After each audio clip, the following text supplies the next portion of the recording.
Good afternoon, everybody. My name is Emer Cooke, and I am the new Executive Director of the European Medicines Agency based in Amsterdam.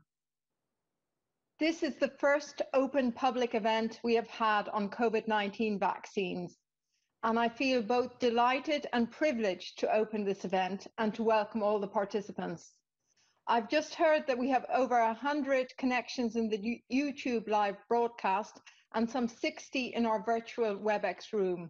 And I would like to welcome you all, public speakers, external participants, everybody who has joined the virtual meeting room, and to everybody who is watching the live broadcast. This is a new experience for us, but we see this public meeting as an extremely important step for the agency in the context of the current pandemic.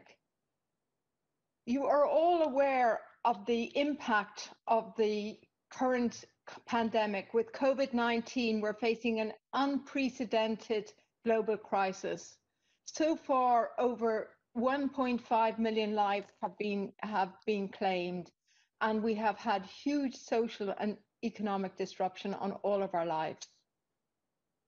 In the EU, we have the important task as the European Medicines Agency and the enormous responsibility of evaluating the candidate vaccines. This vital work is needed to guarantee that when vaccines are used in the EU, we are sure that they are safe, of high quality and effective, and that their benefits outweigh any potential risks. We want the people of Europe to understand this work, the pride we take in doing this, and the enormous number of experts we bring together to make this happen. So people in the EU can trust the process, feel confident, and feel protected. We have organized this public meeting to explain how COVID-19 vaccines are developed and the role the agency is playing in their scientific evaluation, their approval, and their safety monitoring in the EU. We know that you, our citizens and public, want more information about how these urgently needed vaccines are developed and evaluated, and how this process can be done so quickly, while at the same time ensuring that they work as they were intended to do, and that we maintain the highest standards of quality and safety. But today's meeting is not only about informing about the development and evaluation of COVID-19 vaccines. It's about us listening to you. We would also like to listen to the public and stakeholder groups on the needs, expectations, and concerns so that we can consider these needs for our work going forward. We recognize how important it is that the science and requirements behind our regulatory decisions are made in a clear and transparent manner. Part of our task, we will try to address the questions that are being raised. Sometimes this won't always be possible. Sometimes the work is in progress, but we will aim to answer everything based on the information we have, and we will answer honestly. Now, many of you will be aware that in addition to the work that we're doing on developing, on evaluating the vaccines under development, we've just been, we had to announce this week that the agency has been the subject of a cyber attack. We have immediately launched a full investigation in close cooperation with the law enforcement officers and other relevant entities. We're not able to say much more because the investigation is still ongoing, but we can assure you that the timelines for the evaluation of COVID-19 vaccines and treatments are not impacted, and the agency, as you see today, continues to be fully functional. Before we move on to our programme, I would like to thank Rare Diseases Europe, Eurodis, and the European Patients Forum for their suggestion to hold this important event. We have been interacting as an agency with our stakeholders and the public since our inception in 1995, but continuing an open, proactive, and meaningful dialogue remains a high priority for us. Actively listening to the public, to patients, to healthcare professionals, to industry and academia provides us with additional means to set our sense of direction and where we need to gear our efforts for future engagement and information. Let me stress again, we need to hear from you to help us ensure that we can meet your needs. So without any further delay, I would like to introduce now Noel Wathian, the Deputy Executive Director, who will be moderating the event going forward. And I wish us all a very, very successful meeting. Over to you, Noel. Thank you very much, Emer, and good afternoon, everyone. So it is my pleasure to also welcome everyone to this important meeting, which I will be moderating. As explained by our Executive Director, this meeting will focus on aspects of the development of the scientific evaluation and safety monitoring of COVID-19 vaccines. There are other relevant elements of COVID-19 vaccines, such as national deployment and vaccinations plan, which will not be the focus of today's discussions, as they lie outside the remit of the EMA. In terms of how we will proceed with today's meeting, first of all, we will provide a series of very brief presentations focusing on development, the approval process, safety monitoring, and transparency. The first presentation is how COVID-19 vaccines are developed, and this will be given by Marco Cavalieri, who is the head of biological health threats and vaccine strategy at the EMA. Then we move on to the overview of the regulatory pathways for approval of these vaccines, and this presentation will be delivered by Fergus Sweeney, who is the head of clinical studies and manufacturing. We will then move on to vaccine safety monitoring, and this presentation will be given by Peter Arlett, head of data analytics and methods. And finally, we will conclude the presentations by a presentation on how we engage, how we communicate, and how we ensure transparency throughout the whole process. And that presentation will be given by Melanie Carr, who is the head of stakeholders and communication. That will conclude the first part of today's event, and then we will move on to listening to the views and to the opinions of various members of the public and representatives of European organizations, so that we can better understand their concerns and take them into consideration during our regulatory process. So without further delay, I will now start with giving the floor to the first speaker, which is Marco Cavalieri. So up to you, Marco. Thank you so much, Noel, and good afternoon to all of you. I see that my slides are put up. Thank you very much. So in my presentation, next slide. Next slide, please. So in my presentation, I will give you a little bit of an overview of what happens during the development phase of vaccines. And I will also take the opportunity to mention what is unique for COVID-19 vaccines versus what, on the other hand, would be exactly the same for COVID-19 vaccine evaluation as for any other vaccine that we have been authorizing in the past. Next slide.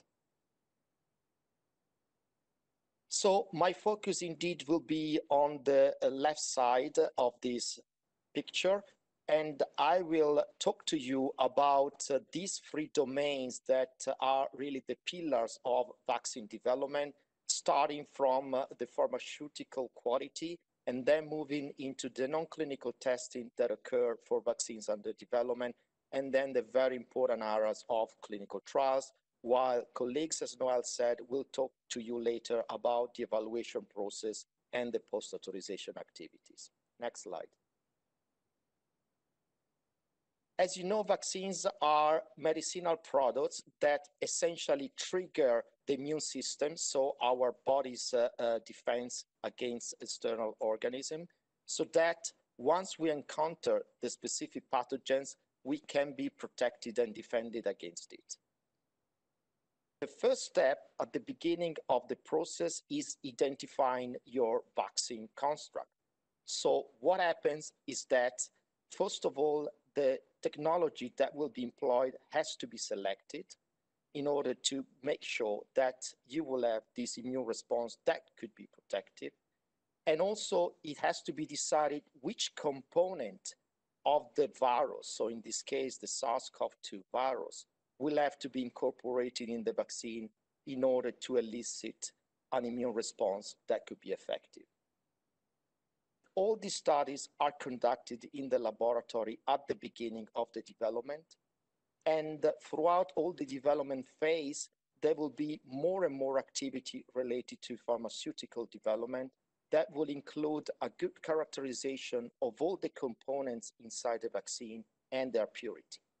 Also, in vitro tests and assays will be set up in order to determine rapidly what is the biological activity that the vaccine is exerting.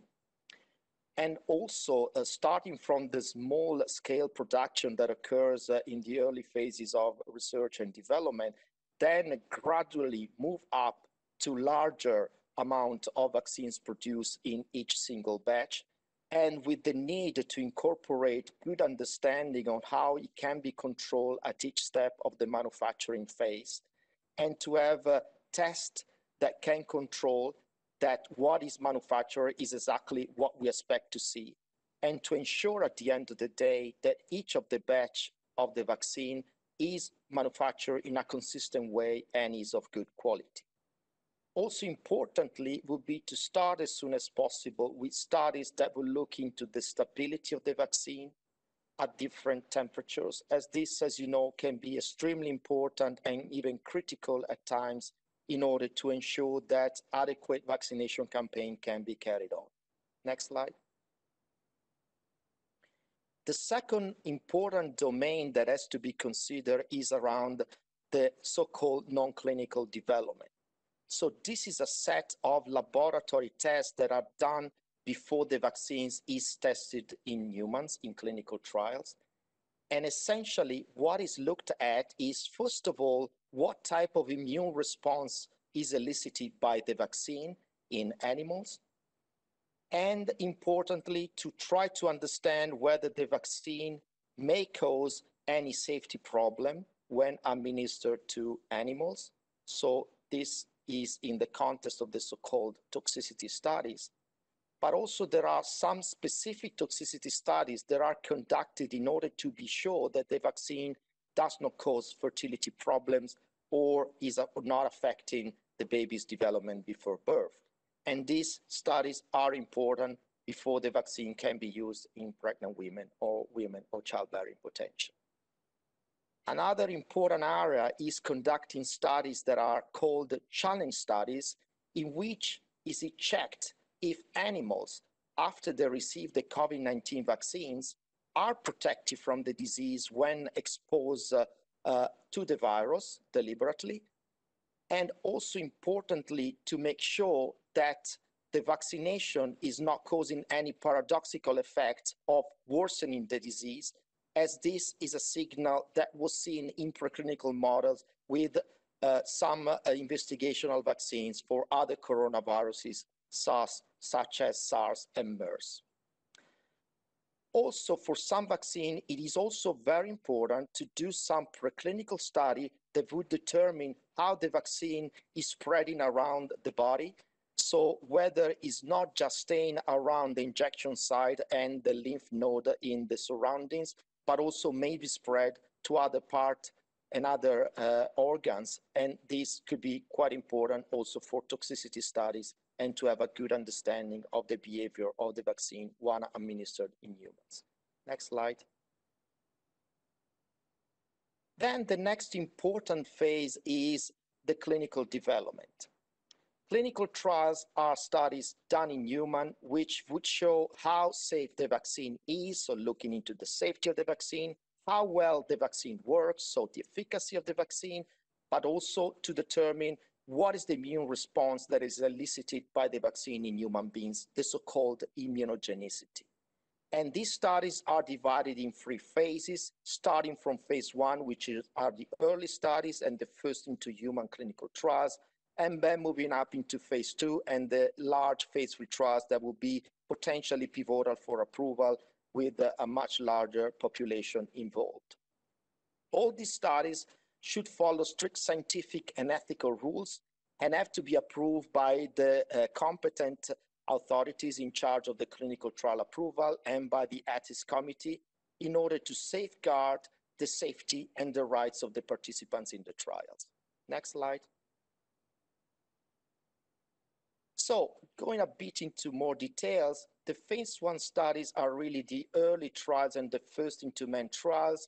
Normally we're talking about a limited amount of healthy volunteers included, and what is measured there is what is the immune response to the vaccine, whether the vaccine is safe and can be moved into larger studies with more volunteers included, and importantly, what are the doses that really are showing a good immune response and an acceptable safety profile, and therefore can be selected for larger clinical trials. The phase 2 studies normally involve several hundred volunteers, and they would confirm what would be the best dose to be used, looking in particular at the most common side effects that would occur in such studies, and also having confirmation of the immune response in a large data set and larger than what we've seen in phase 1 trials. And then we move to the phase 3 trials, which are the pivotal trials that could support authorization. Here, normally these studies are designed involving thousands of volunteers. And essentially what is measured is how the vaccine protects against the disease compared to placebo, which is a dummy, or in few cases also with a non-COVID vaccine that could be used as a comparator. Also, these studies are very robust in order to determine the safety of the vaccine and also to determine what is the occurrence of less common side effects. Next slide. Moving into COVID-19 vaccines specifically, the EMA has been engaging with the developers and has given scientific advice around what would be our requirement. And also recently, we published a reflection paper that summarizes our thinking around what would be required in these clinical trials.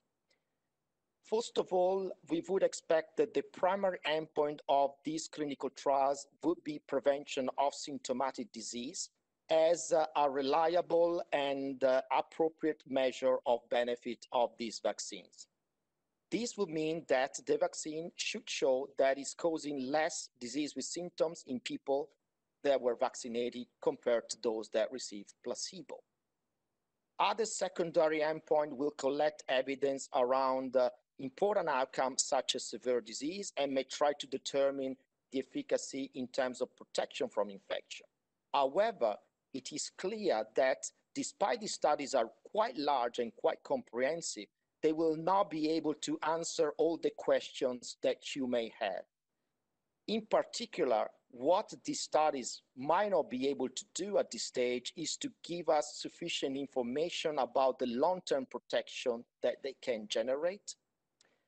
And as said, they might not be able to provide good evidence around the level of protection from infection, so protecting from asymptomatic infection, and also will not be necessarily informative with respect to the potential of the vaccine to block transmission of the virus in the community, which is, of course, a very important endpoint from a public health perspective. And this will determine how to use the vaccine and what kind of coverage will be required in order really to stop the transmission of the virus and put an end to the pandemic. For all of these very important questions, there is a need of conducting studies in the post-approval phase, and that's what we are already discussing with other players from a European perspective, and also with the companies, as it will be expected that they will have to conduct studies in this regard. The EMA in the reflection paper made clear that in terms of the expected efficacy, we cannot really say upfront what is the minimal level that would support a positive benefit risk and a potential approval, as indeed it will all be a matter of real evaluation, the benefits against the risk, and really understanding whether this balance is positive. And therefore, we were not able to put up front precisely any specific number. However, we agreed that these studies have to be powered in order to generate robust evidence of efficacy and safety, and therefore we agreed with sponsor that these studies have to be designed in order to show an efficacy of 50% or more. 50% efficacy means that the vaccine would prevent half of the cases of symptomatic COVID-19 compared to placebo. Now, you have seen already that some of the vaccines have already declared success in their clinical trials and issued press releases that will show the efficacy to be 90% or more, which would mean that 9 out of 10 cases of symptomatic COVID-19 would be prevented by the vaccine compared to the placebo. Next slide. As said, these clinical trials are quite large, often in the order of 30,000 subjects included in such trials or even larger.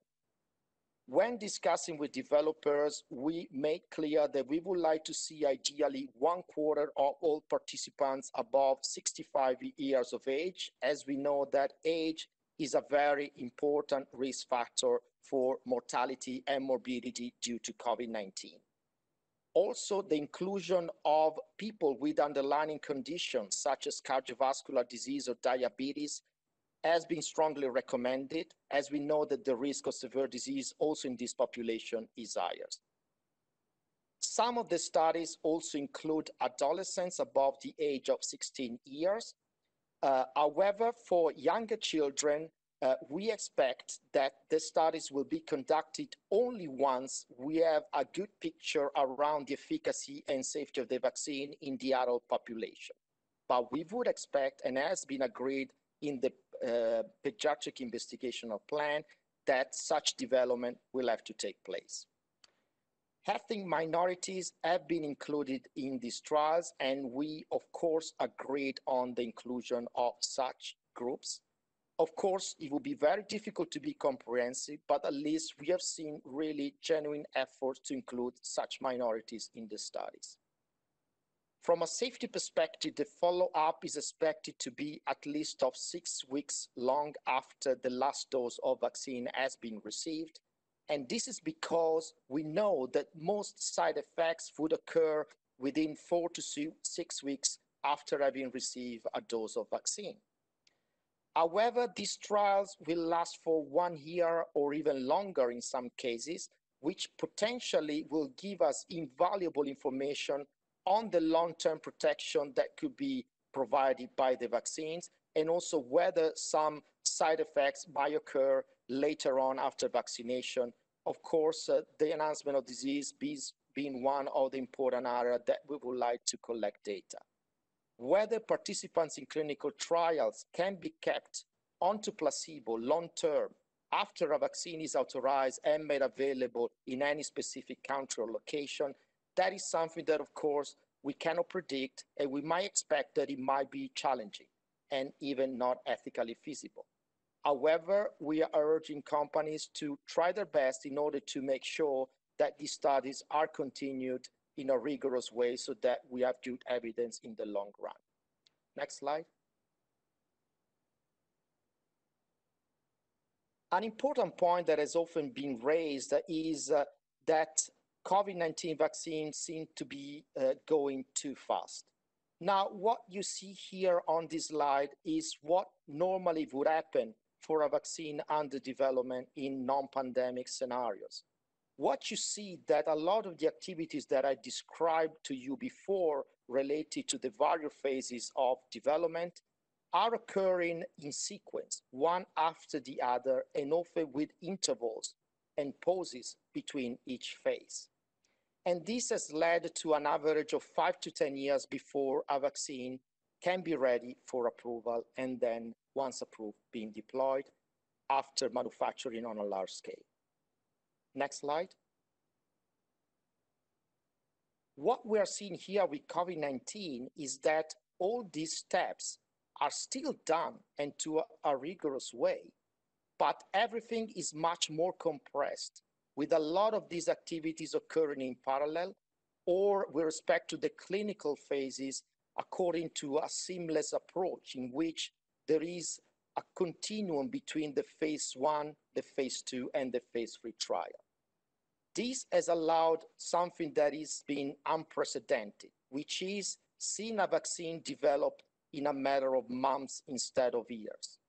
However, it's important for me to stress that all this is happening without cutting any corner in the data generation. At the end of the day, we will have the same amount of evidence that we would have for any other vaccine developed in standard conditions. Next slide.